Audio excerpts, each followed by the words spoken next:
നമ്മൾ green beans കൊണ്ട് മസാലക്കറിയൊക്കെ ഉണ്ടാക്കിയില്ലേ ബ്രേക്ക്ഫാസ്റ്റിനൊക്കെ. അപ്പോൾ അങ്ങനെ ഉണ്ടാക്കുമ്പോൾ ആ കറി ബാക്കി വരുമ്പോൾ അതുകൊണ്ട് നമുക്ക് എങ്ങനെയാണ് ടേസ്റ്റി ആയിട്ടുള്ള സ്നാക്സ് ഉണ്ടാക്കാൻ നമുക്ക് നോക്കാം. അതിന് വേണ്ടി നമുക്ക് ആ ഗ്രീൻ ബീൻസ് കറി ഒന്ന് ഡ്രൈ ആക്കി എടുക്കാം. പിന്നെ നമുക്ക് 2 ഉരുളക്കിഴങ്ങ് പുഴുങ്ങി പൊടിച്ചതും ഒരു 4 ബ്രെഡ് മിക്സിയിലിട്ടിട്ട് പൊടിച്ചെടുത്തതും ആവശ്യമുണ്ട്. പിന്നെ കുറച്ച് ഒരു 2-3 ടേബിൾ സ്പൂൺ മൈദപ്പൊടിയിലേക്ക് കുറച്ച് വെള്ളം ഒഴിച്ചിട്ട് കനം കുറച്ചൊന്ന് കലക്കി വയ്ക്കാം. ഇനി നമുക്ക് ഈ പുഴുങ്ങി പൊടിച്ച ഉരുളക്കിഴങ്ങിലേക്ക് നമുക്ക് ഈ ഗ്രീൻ ബീൻസ് ഇട്ട് കൊടുത്തിട്ട് ഇളക്കി കൊടുക്കാം. അത് നന്നായി ഇളക്കി വരുമ്പോൾ അതിലേക്ക് ആ ബ്രെഡ് ക്രംസിൽ നിന്ന് കുറച്ചിട്ട് കൊടുക്കാം. എന്നിട്ട് നമുക്കത് കൈ കൊണ്ട് നന്നായിട്ട് യോജിപ്പിച്ചെടുക്കാം.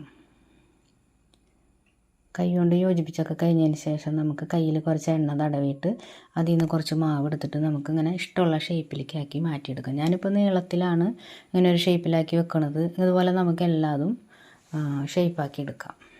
അപ്പോൾ ഞാൻ എല്ലാതും ഇങ്ങനെ ചെയ്ത് വെച്ചിട്ടുണ്ട്.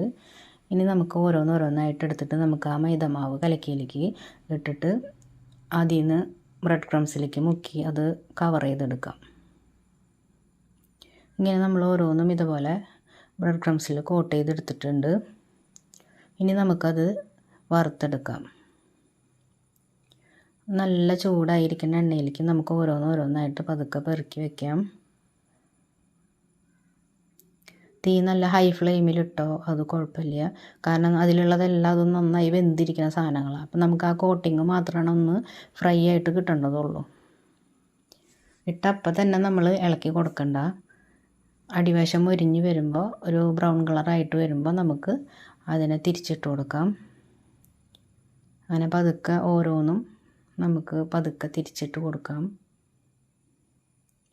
ഇങ്ങനെ ഓരോ ഭാഗവും ഇതുപോലെ തിരിച്ച് മറിച്ചിട്ടിട്ട് നമുക്ക് നല്ല ബ്രൗൺ നിറമാക്കിയിട്ട് ഫ്രൈ ചെയ്തെടുക്കാം.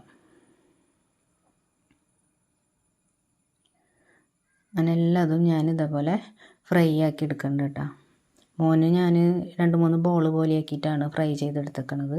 നമുക്ക് സോസിലൊക്കെ മുക്കി നമുക്ക് കഴിക്കാം.